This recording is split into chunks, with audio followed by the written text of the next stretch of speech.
Thank you all for being here today. My name is Lorianne Ashwood. My team is Kimber Lynch, Taffy Chen, and Jennifer Sen. We are proud to present Path Paradox. Path Paradox is an online multiplayer game based on the board game Tsuro. The aim of the game is to stay on the board. So players will play from their hand to a tile on the board to avoid falling off the edge or colliding with another player. Some of the things that we had to consider when building this game is how to design the data structure of our tile so that paths could be rotated. And then once the tile is on the board, how to connect all the paths so that a player can traverse in any direction on any of the paths on that tile. Then we had to consider what data we needed to share with our database, and the very minimal amount to keep it skinny so that we could optimize for a real-time user experience. We're proud of what we built and the solutions that we came up with. I will pass it on to Kimber to tell you more about some of those decisions that we made. Thank you, Lori. We chose to represent our board as a graph structure that starts out as 168 disconnected nodes. These are organized into the 36 spaces on the board with 8 nodes per space that correspond to each of the 8 notches in a tile.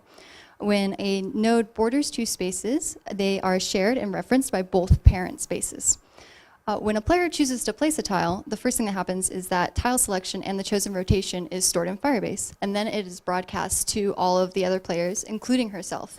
And then, upon receiving that broadcast, that update is automatically made to the local game, and all of the neighbor relationships are made for each node in that space.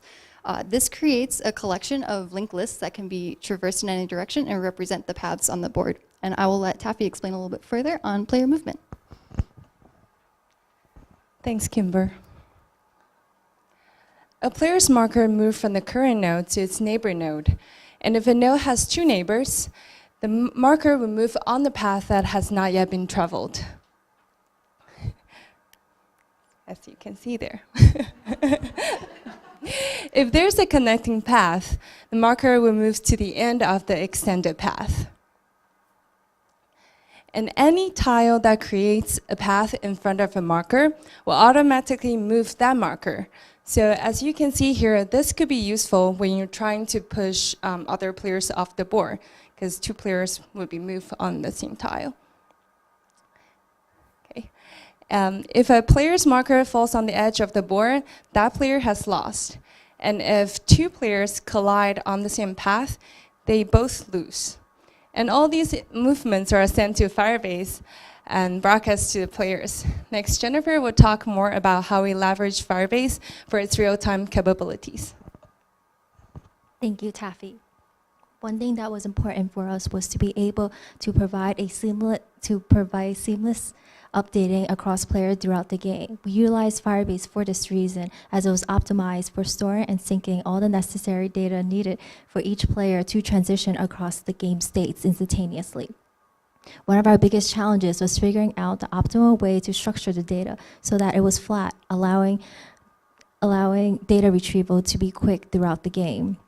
We distilled the game state down to just including the tile placement and the player's position. With this information, we were able to provide data synchronization as well as data persistency, which was essential, especially if a player gets disconnected in the middle of a game.